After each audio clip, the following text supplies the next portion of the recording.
semuanya, Assalamualaikum warahmatullahi wabarakatuh.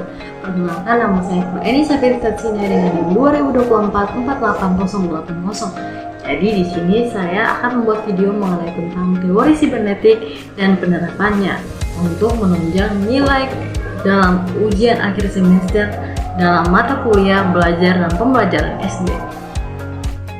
Jadi teman-teman, teori sibernetik diperkenalkan oleh Norbert Wiener pada tahun 1948 adalah disiplin ilmu yang mengkaji sistem pengendalian dan komunikasi dalam sistem yang kompleks. Teori ini melibatkan proses interaksi, informasi, dan umpan balik atau feedback antara komponen dalam sistem yang dapat berupa makhluk hidup, mesin, atau sistem sosial. Jadi teman-teman, prinsip utama dalam teori sibernetik adalah pengendalian atau kontrol. Menjelaskan bahwa mengatur dan mempengaruhi jalannya sistem untuk mencapai tujuan tertentu. Dalam konteks pembelajaran, pengendalian dapat berupa pengelolaan materi pembelajaran, instruksi yang diberikan oleh guru, atau bahkan penggunaan alat teknologi pembelajaran. 2. Komunikasi. Proses pertukaran informasi yang menghubungkan satu bagian sistem dengan bagian lainnya. Dalam pendidikan ini mencakup komunikasi antara guru dan siswa, serta antara siswa dalam diskusi atau kegiatan kelompok.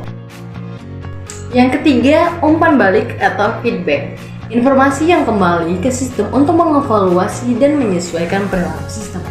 Umpan balik berfungsi untuk mengoreksi kesalahan atau memperkuat perilaku yang diinginkan. Dalam pembelajaran, umpan balik ini digunakan untuk membantu siswa memahami materi yang lebih baik dan memperbaiki kesalahan mereka. Keempat, adaptasi. Kemampuan sistem untuk menyesuaikan diri dengan perubahan dan memperbaiki diri sendiri untuk tetap mencapai tujuan yang diinginkan. Dalam pendidikan, adaptasi bisa berupa penyesuaian metode pembelajaran berdasarkan kebutuhan atau kemajuan siswa.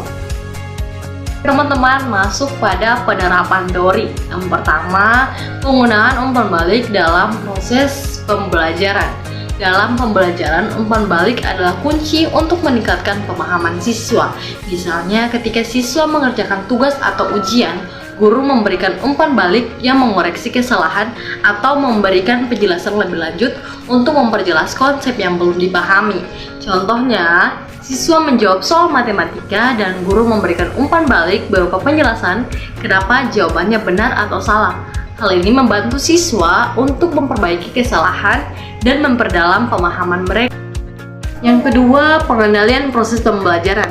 Guru atau sistem pembelajaran memiliki peran penting dalam mengontrol jalannya pembelajaran.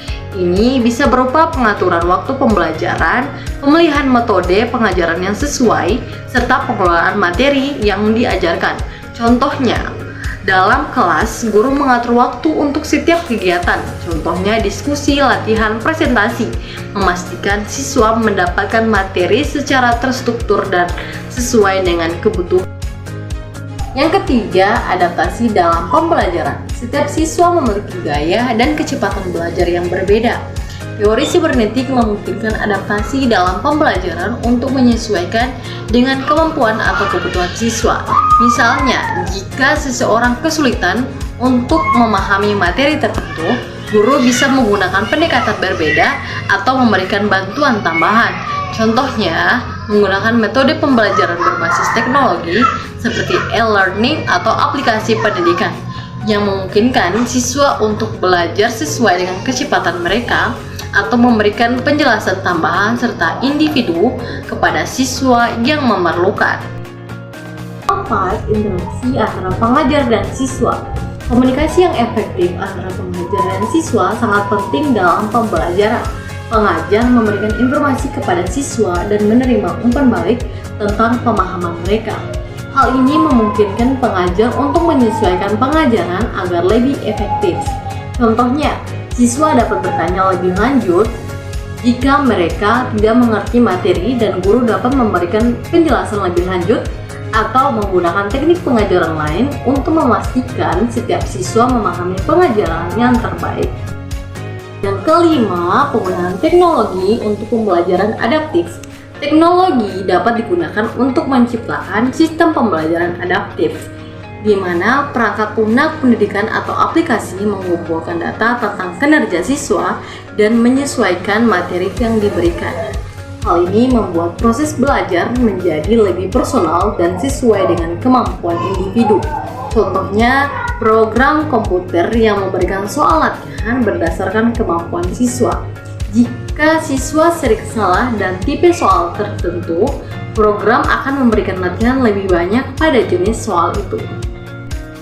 Teman-teman, kesimpulan dari materi yang saya jelaskan tadi ialah teori sibernetik mengajarkan kita untuk memahami dan mengelola informasi, komunikasi, serta umpan balik dalam sistem yang kompleks, seperti sistem pendidikan. Penerapan teori ini dalam pembelajaran memungkinkan adanya pengendalian yang baik terhadap proses belajar mengajar, memberikan umpan balik yang efektif dalam menyesuaikan materi pembelajaran sesuai dengan kebutuhan siswa. Dengan penerapan prinsip-prinsip sibernetik, pembelajaran dapat menjadi lebih efektif, adaptif, dan responsif, meningkatkan pemahaman dan hasil belajar siswa. Oke, Ibu dan teman-teman, mungkin itu saja hasil presentasi saya. Terima kasih dan see you!